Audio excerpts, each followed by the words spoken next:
Turning now to the Middle East and the new questions over Israel's strategy in its war against Hamas.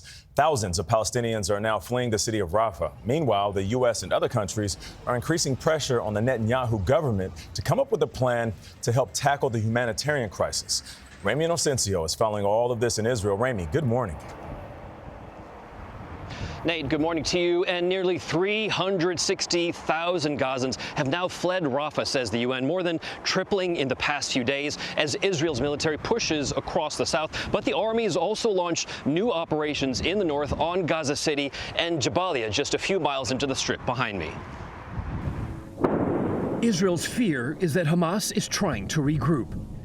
The displaced in Gaza City displaced again.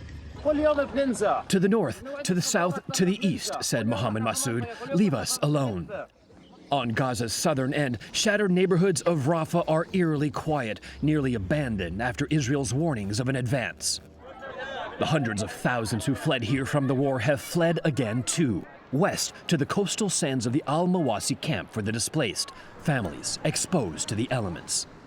Up the coast, Jamila Abu Jabara lost nearly her entire family in an Israeli strike 7 months ago today. My 8-year-old son's body is still under the rubble, she said. I'm waiting for a ceasefire to pull him out. She was a mother of 7 children. Her 10-year-old daughter, Dima, is the only survivor. I wish this war would end, she said. Many in Israel wish that too. The country mourned its dead soldiers and victims of terror on Sunday, its first Memorial Day since October 7th. But Netanyahu vowed to destroy Hamas. We will keep going until victory, he said. The U.S. cautioned Israel needs an exit plan and to replace Hamas as a governing body or risk a resurgence.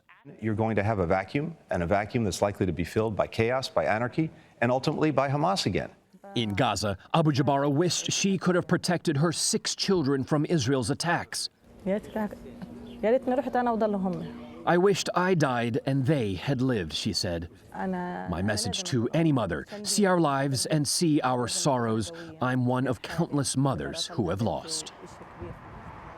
And very public cracks are now appearing between Israel's government and its military. Senior military officials are now also demanding that Prime Minister Benjamin Netanyahu decide what will replace Hamas as the governing body in Gaza or risk Israel being stuck there and with no way out. Drika.